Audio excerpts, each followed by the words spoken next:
donte mësuñ ci wax mais moom Barthélémy Dias mairie bu Dakar Barthélémy Dias assemblée nationale monsieur Sow ni ñu jëlee li nga xam ne nii moo di mandat mairie bi li ñu jëlee mandat député bi ndax jàpp nga ni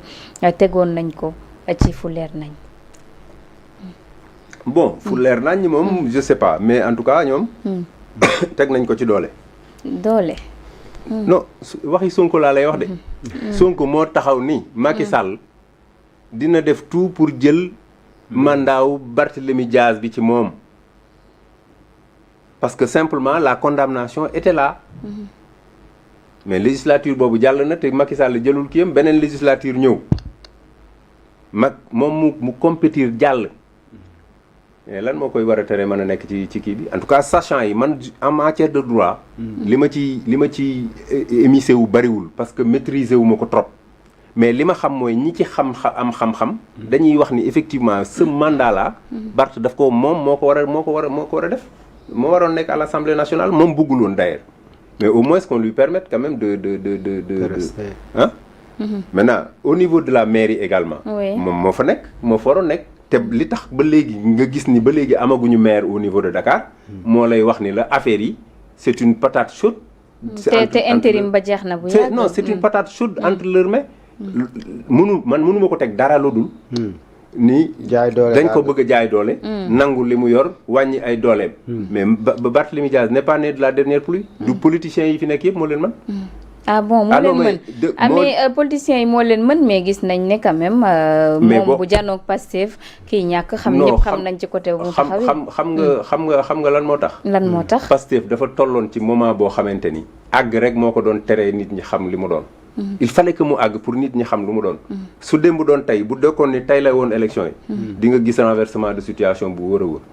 te Barthélémy Dias mais est-ce que du nekkul ne histoire du Sénégal ni mu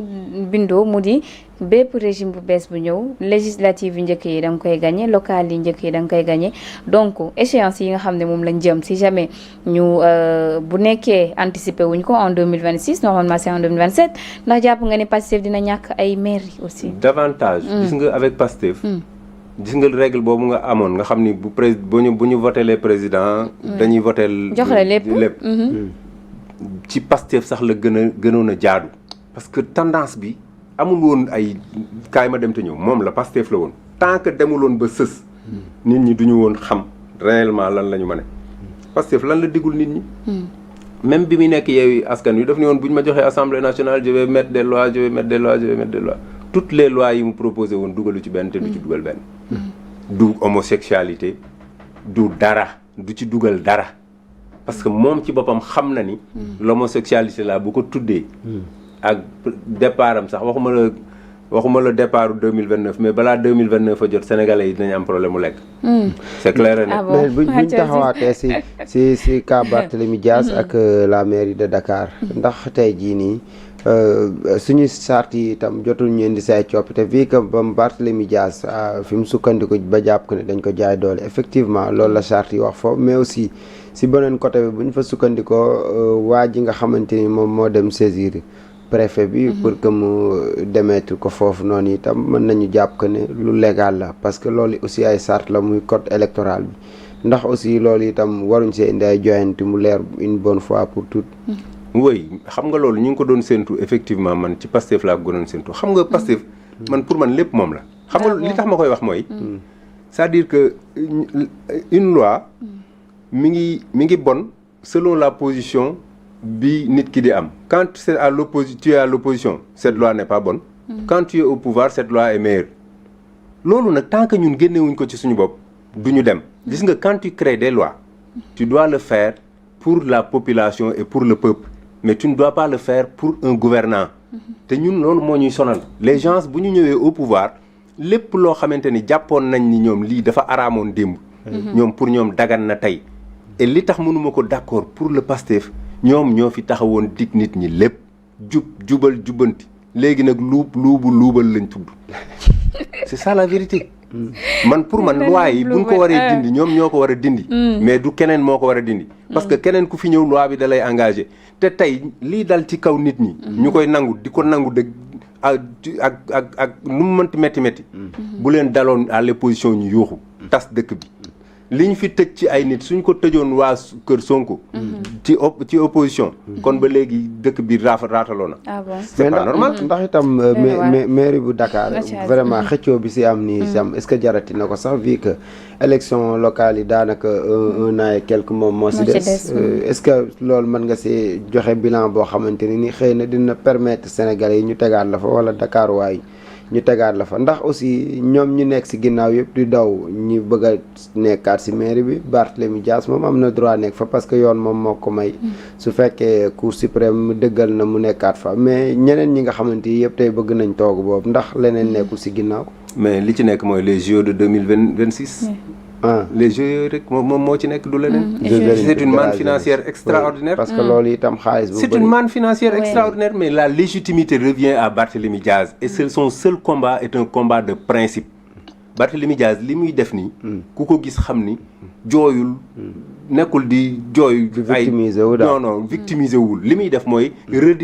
non seulement créer quelque chose. un appareil. redynamiser ko. te les JO bu ko amoon. da koy may véritablement benn essor bu dëgër ak benn assise bu dëgër. pour que mu mën a jàkkaarloog ñi en 2029. mais ñooñu loolu lañ ko dul may. la Cour suprême dina ko jox gain de cause. mais la Cour suprême je souhaite vivement que la.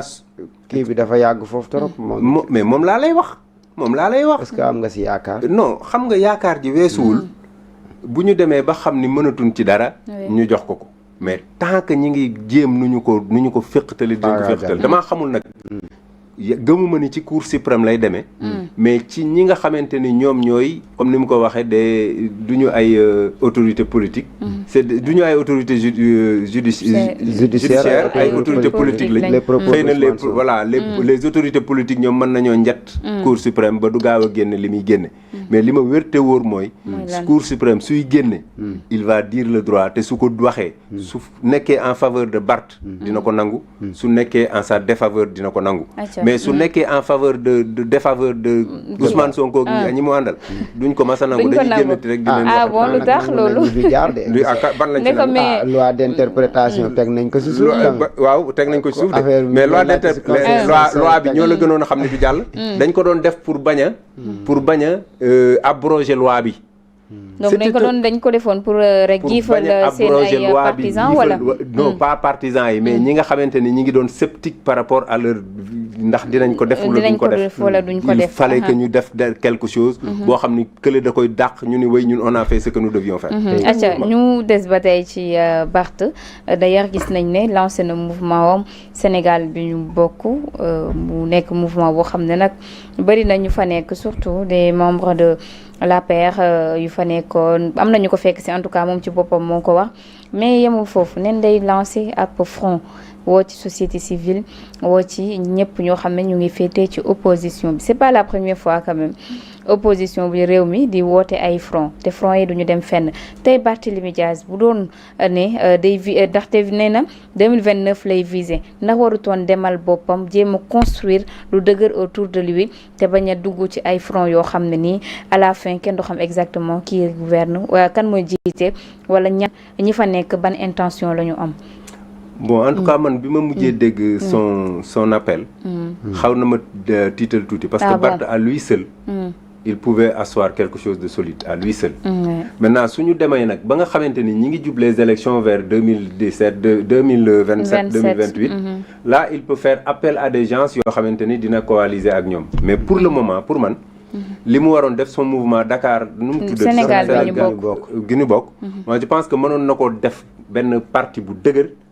étendre ko dans les régions. nee na bëgg ko def parti parce que bu ko defee parti day tëju ba mu ëpp donc nee na daf ko bëgg a yaatal. oui non c'est que c'est une tête en tout cas man xam naa ni politiquement. il a les arguments et les atouts pour xam fan la war a teg tànkam loolu moom xam naa ko. te man je ne doute pas un seul instant que fi muy teg tànkam nii xam na ko mais damaa jàpp ni. su teelee regrouper les gens parce que y a tellement de cupides dans ce pays là ba nga xam ni gis nga suñu ñëwee ci yow. c'est parce que dañoo am ci yow yaakaar. rarement ngay gis koo xam ne day ñëw combattre pour effectivement combattre une injustice wala un parti boo xamante ni jàpp na ni baaxul ils le font que par intérêt maintenant bu ñu demee nag ba xam ni par exemple Barth mii kat il a vu un certain monsieur Sow un monsieur Ndiaye était près de lui mu gestu côté droit gauche wax ak monsieur Sow monsieur Ndiaye ni xaaral daf maa bëgg a écarter ce sont ces genres de pratiques là moo tardeel suñu politique bi mais je sais que Barth en ce moment les actes qu'il pose je pense que il a bien réfléchi et te mi ngi am nag quand même ay écho sur le plan international et sur le plan national jàpp nga ne day ñëw rek roppi ñëpp ñoom Thierno Alassane Sall ñoom Pape